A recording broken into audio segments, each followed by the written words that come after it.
के चरणों में, जड़ भरत जी के चरणों में गिर गए। महात्मा, मैं आपको पहचान नहीं पाया, लेकिन कंधे पे मोटी सी जनेऊ जब देखते हैं तो महाराज हाथ जोड़ करके बैठ जाते हैं। जड़ भरत जी ने कहा, वाह, कथा तो प्रतिदिन तू सुनता है, लेकिन तूने जो व्याख्यान किया वो व्याख्यान गलत है।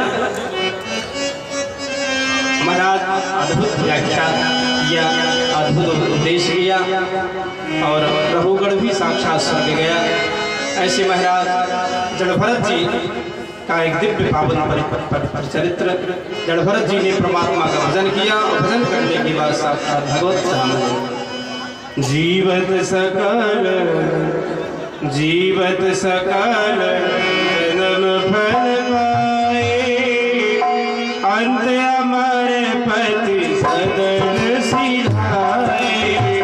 जीवत सकल अमर पद पाए, अंत अमर पद भवन सिधाए। जीवत सकल जन्म फल पाए, जीवत सकल जन्म फल पाए, अंत अमर पति सदन सिधाए।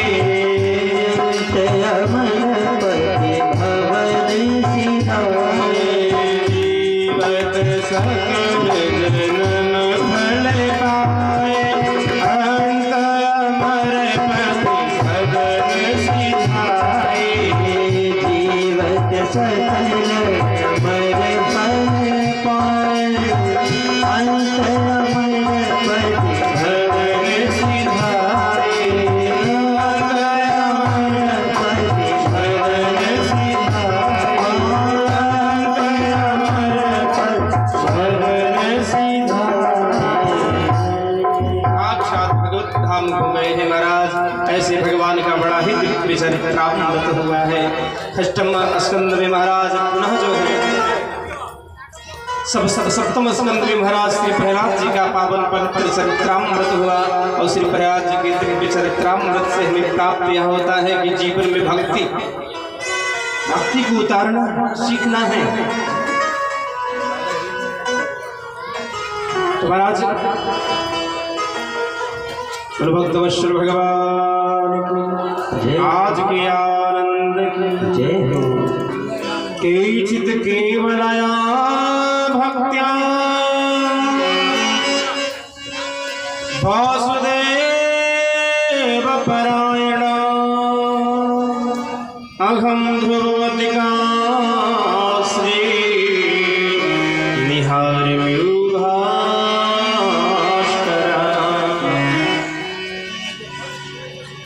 महाराज श्री अयोध्या धाम से दिव्य मंडली चली है।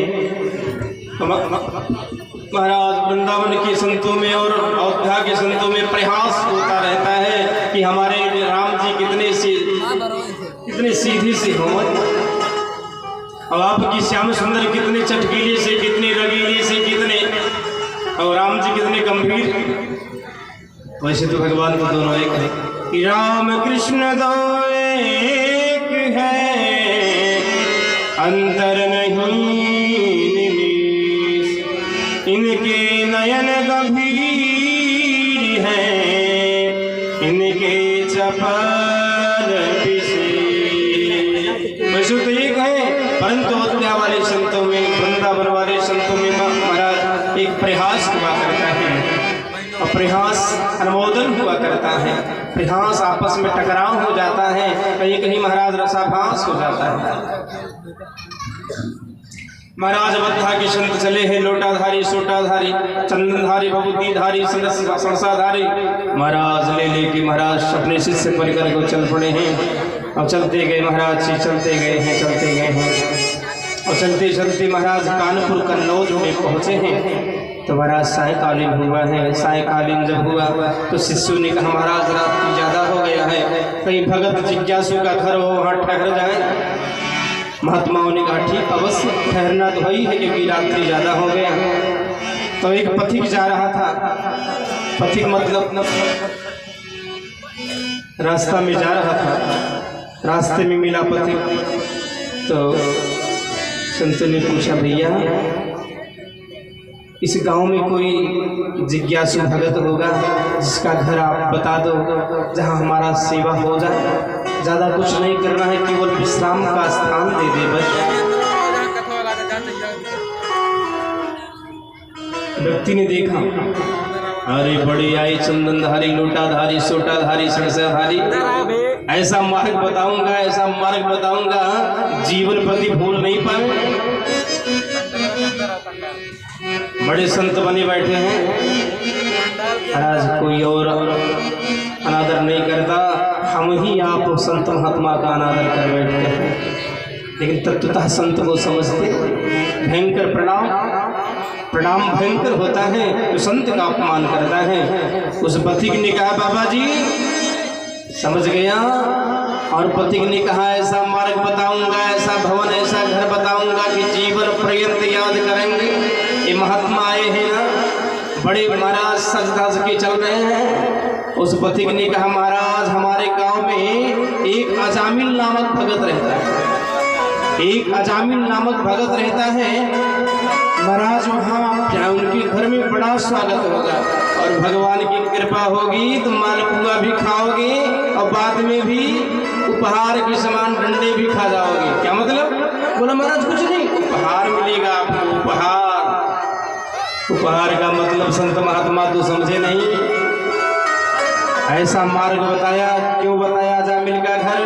क्योंकि अजामिल दुष्टात्मा था, पापात्मा था, पापी था। और पापी का घर बता देना, पापी का घर बता देना तो सत्कार करेगा, तो आदर करेगा। अरे उस पथिक ने इसलिए बताया मार्ग कि इनका अनादर हो जाए, संतों का अनादर हो जाए। लेकिन संत जहाँ जाते हैं अनादर पर ध्यान ही नहीं देते, वही तो संत है। महाराज संत महात्मा अपने परिकर को लिए हैं, लेकर आए हैं और अलग जगाया, हरि शरणम हरि शरणम हरि शरणम हरि शरणम हरि शरणम हरि शरणम हरि शरणम हरि शरणम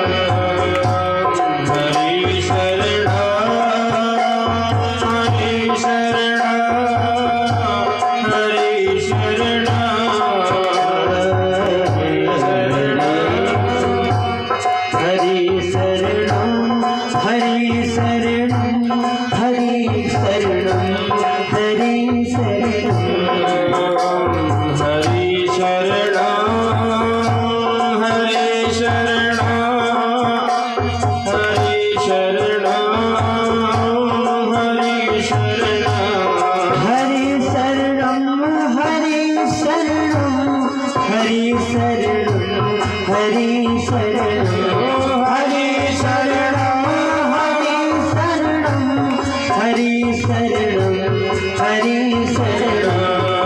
शरणम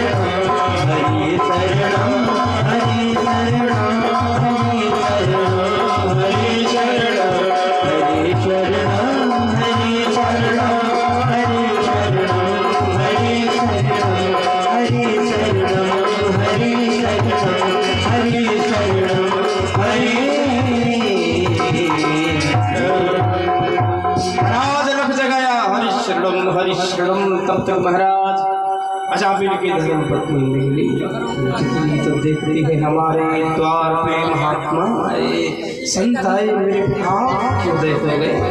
लगता है कई जन्म के पुण्य हमारे उदय हुए हैं जो महात्मा का दर्शन ही नहीं किया है, एक संत का दर्शन, मनीषी का दर्शन किया। महात्माओं ने कहा, देवी आपका पति बड़ा भगत है ना, अनन्य भगत है, इसलिए आपके द्वार पे आया। अजामिल की धर्म पत्नी विचार करने लगी, एक महात्मा है, महात्मा से कभी झूठ नहीं बोलना चाहिए, मैं क्या बोलूं? अजामिल की पत्नी ने कहा, महाराज आप गलत द्वार पे चले आए, क्योंकि अजामिल एक भगत नहीं है, अजामिल नाम का एक डाकू है, मेरा पति ही डाकू है। क्योंकि वैश्या ने विचार किया, वैश्या कहती है, महाराज हमारी मैया कहती थी सबसे झूठ बोलना, परंतु महात्मा और ब्राह्मण से झूठ नहीं बोलना चाहिए, इसलिए महाराज सच बताऊं तो मेरे स्वामी जी भगत नहीं है, वो तो डाकू है, दुनिया को लूटते हैं, माल हमें सौंपते हैं। शिष्य लोग डर गए, बाबा यहाँ से खसक लो, वो आएगा तो तिरस्कार कर देगा, भगा देगा।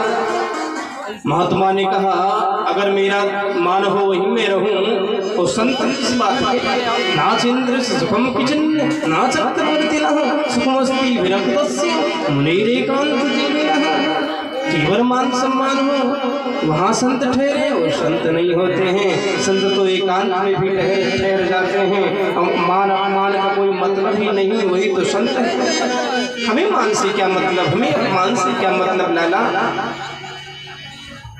शिष्य ने कहा, गुरु जी यहाँ से चल दो, नहीं तो तिरस्कार कर देगा, मार देगा। छोटे छोटे जो बालक थे डर गए। महात्मा ने कहा, नहीं, परमात्मा ने भेजा है तो यही मैं आज रात्रि विश्राम करूंगा।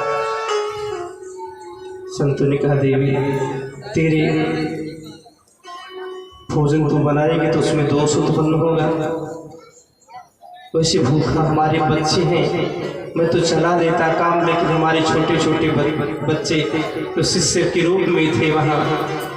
तो महात्माओं ने कहा, जो शिष्य के रूप में हमारे छोटे छोटे बालक हमारे साथ हैं, उनको भोजन तो अवश्य चाहिए, इसलिए देवी तो सूखा सूखा अनाज दे दे, सूखे अनाज में कोई दोष नहीं होता है। तो सूखा सूखा अनाज उस वैश्या ने ला कर दिया, प्रदान किया, और महाराज भोजन बनाया है। महाराज तहरी बन गया, खिचड़ी बन गया, संतों का भोजन अद्भुत भोजन होता है, सब इकट्ठा करके मिक्सचर बना देते हैं।